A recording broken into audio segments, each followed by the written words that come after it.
Meskipun terkendala dalam penyiapan lahan, namun pemerintah pusat terus membangun hunian sementara atau huntara maupun hunian tetap bagi warga terdampak bencana banjir bandang dan longsor di 3 provinsi Sumatera. Warga Kota Padang Panjang, Sumatera Barat terpaksa meninggalkan rumah mereka karena berada di lokasi yang rawan bencana. Bencana banjir bandang yang terjadi pada akhir November lalu mengakibatkan ada sedikitnya 26 unit rumah warga yang berlokasi di sepanjang jalan batas Kota Padang Panjang, Sumatera Barat, hanyut terbawa arus banjir hingga tak menyisakan bekas. Data sementara, ada 41 orang meninggal dunia. Semuanya warga Kelurahan Silaying Bawah dari total 56 kepala keluarga yang bermukim di lokasi itu.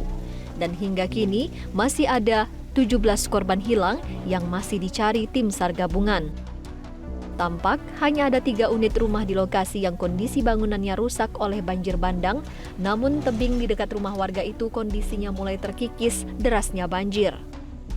Salah satunya rumah milik Mindohar, warga Silaying Bawah yang terpaksa memindahkan barang-barang berharga miliknya ke rumah kontrakan yang disediakan pemerintah Kota Padang Panjang. Meski kondisi rumah Mindohar masih layak huni, namun Pemkot setempat mengosongkan kawasan Silaying Bawah karena khawatir terjadi bencana susulan. Terdengar kabar begitu, Bang, nggak bisa dihuni lagi kan. Kalau kondisi rumah bagaimana? Ya kalau dibilang bisa dihuni masih bisa kan, tapi Tengok ke sini aja Mas. udah nggak diperbolehin sama pemerintah kan. Itu dengan terpaksa tuh kita harus ngikutin peraturan pemerintah.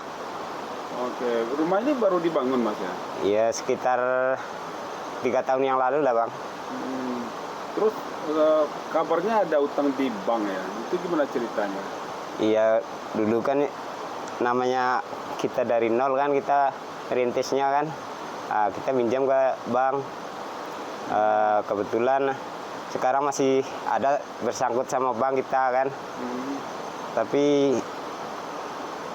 dari pihak bank, gimana istilahnya, cuma ngasih keringanan selama 1 tahun nggak membayar gitu.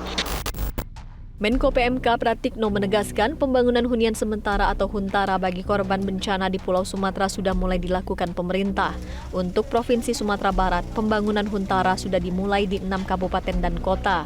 Menko PMK mengungkapkan salah satu tantangan yang dihadapi dalam pembangunan huntara adalah penyiapan lahan. Pertama tentang hunian sementara, ya, huntara, dan juga hunian tetap sudah mulai berjalan, terus dilakukan proses percepatan. Di Sumatera Barat, misalnya pembangunan huntara sudah berjalan di 6 kabupaten kota, di Sumatera Utara di 3 kabupaten kota terus bertambah, sedangkan di Aceh yang benar-benar sudah mulai jalan di 1 kabupaten dan kabupaten lain dalam proses persiapan dan percepatan. Jadi salah satu tantangan yang dihadapi untuk percepatan ini adalah penyiapan lahan. Percepatan pembangunan hunian ini terus dilakukan, sekali lagi untuk penyiapan lahan oleh pemerintah daerah, pembangunannya dikerjakan bersama-sama, terutama dikoordinatori oleh BNPB.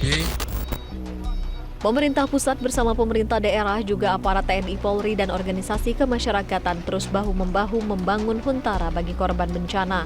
Persiapan pembangunan hunian tetap atau huntap juga dilakukan bagi warga yang rumahnya harus direlokasi, termasuk hunian tetap mandiri yang dibangun di lahan milik warga terdampak bencana.